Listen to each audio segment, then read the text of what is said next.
It's about a middle-aged couple, Douglas and Connie Peterson, played here by Tom Hollander and Saskia Reeves.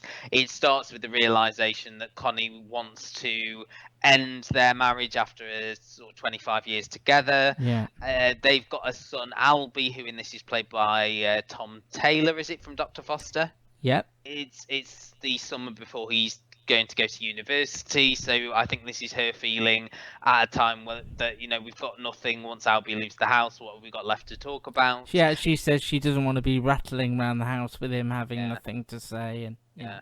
And the story sort of flips between their first meeting and them going on a holiday, a whistle-stop tour of various European cities with their son. The initial thing is that they might cancel it. Now she reveals she wants to end the marriage, but Douglas sees this as a way of possibly saving their relationship and bonding with Albie, who he's never had a great relationship with.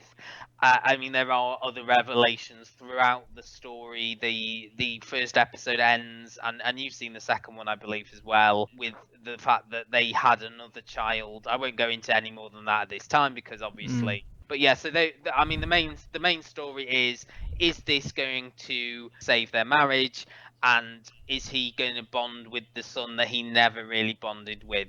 Those are the two sort of recurring plot points, and you find out more about their relationship in the early days as it goes on as well. I'll be honest, I was really looking forward to this because as much as I enjoy things like Des, I also enjoy things that aren't genre based. This is about a couple. This is about tensions within the marriage and trying to rebuild. As you say, try and save and reconnect over the course of a holiday. So not a lot of high stakes in this. No, but you've got to work very hard as a viewer. It's not a whodunit. It's not going to turn your stomach. It's an easy watch with Tom Hollander, Saskia Reeves, and Tom Taylor, three actors we know relatively well. I struggled with it ultimately because for me it feels too written, like it's taking lines from the page of a book, which in a book would be fine, but when they're coming out the mouths of these actors and actresses, I didn't believe it as much as I wanted to. I thought Tom Hollander was perhaps most interesting because he is the reason that the marriage is dissolving. He tries to make a pact with himself, to behave differently, to change himself, to behave better and be the person he believes his wife wants him to be. Ultimately, he struggles with that, and he really struggles to connect with Albie. But I thought it was a bit of a mess tonally. Bits that were meant to be funny I didn't really engage with. So Albie meets this young girl the first night in Paris, and there's the obvious, that my son's in the next room with paper thin walls having sex with this new girl that I'd seen done a million times, and I thought that was a bit clunky. The girlfriend is almost in a different show, and then these flashbacks to them when they were younger. I suppose the point is that they didn't appear to like one another that much in the first place. I don't think it's that. I think it's more they didn't have a lot in common. Yeah, I think he charmed her, despite him not really. It was his sister who invited him to this dinner party to set him up with Connie. They are very. So she was at the time an artist. He was a scientist. And they didn't have a lot in common, but there was a spark there. I think she liked him because he was different to the men she used to meet. She was used to meeting. And perhaps it's my fault for not reading enough material about it before I had gone into it.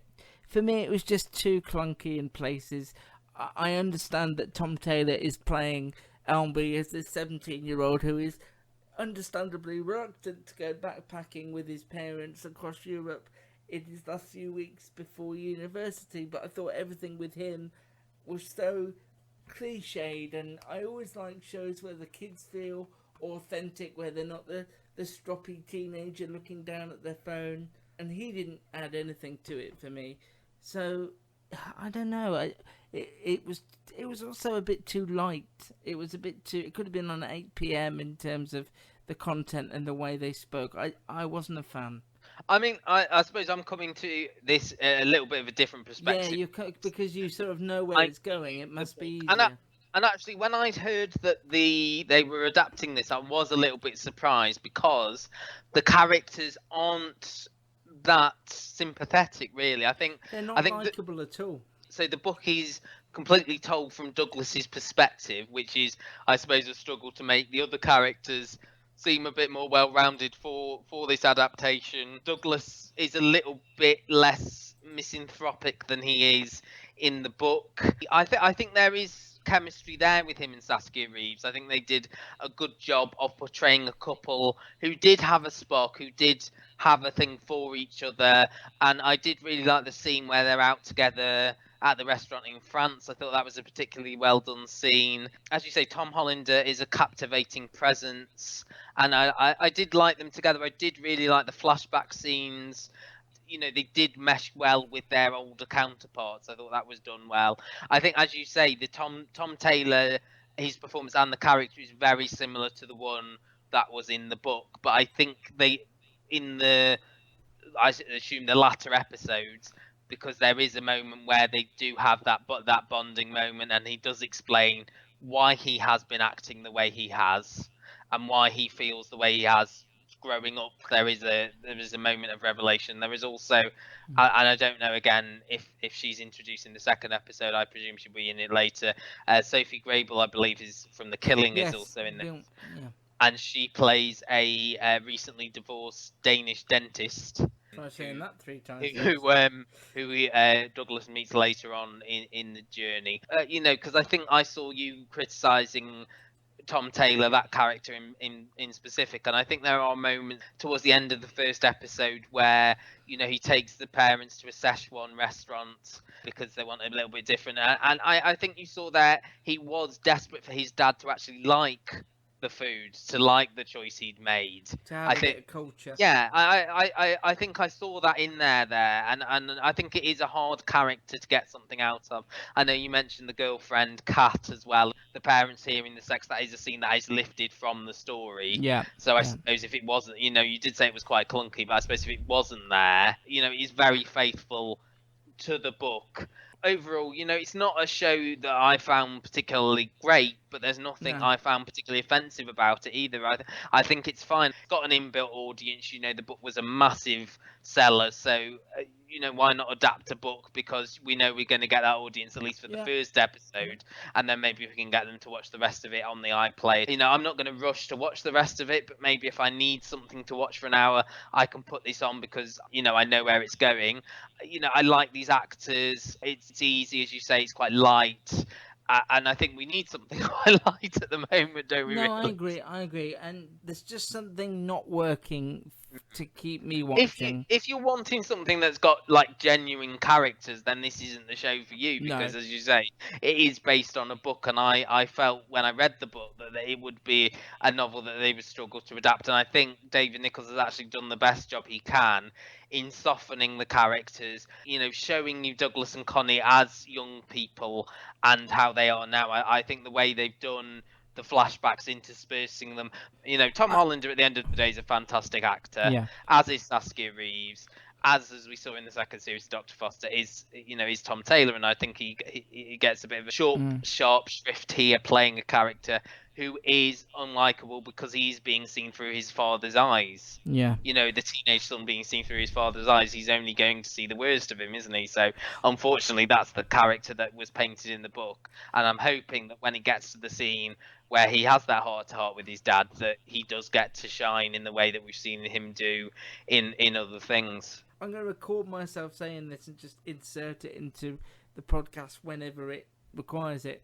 But I think the reason I was so drawn to British television, we can do the sort of kitchen sink stuff really well. You can pluck those characters out of a show normally and put them next to you at a restaurant table or living next door to you, and imagine you in There's those... not more than 5 of them. At the moment, that may change by the time the podcast goes out.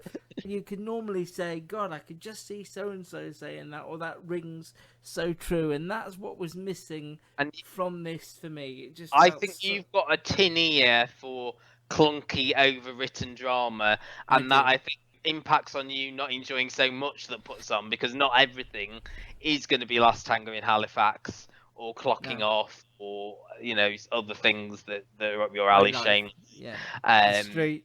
You know, stuff Street, like that. yeah, things like that. Not everything, but this is your typical mainstream 9 p.m. BBC comedy drama based on a popular novel. I think if you like the novel, there's enough here for you to enjoy the series. It's annoying because I'd like to talk to the Matt that hadn't seen the book, hadn't read the book, Just but what, you'd seen on it, the but you'd shelves never of read it. Yeah, Waterstones. I'd like to speak to the Matt that hadn't read the book to see whether that would have impacted on your views. I It's think, I mean, impossible. if I hadn't, I think I would still have, I mean, possibly a little bit less of a perspective on how the book was written, but And I think my views would still be this was a fine comedy drama, mainstream, will appeal to a BBC One audience. that is us, and as I say, Sunday nights at 9, or by the time this is out, it's all on the iPlayer for you to binge on all 4 hours of the thing.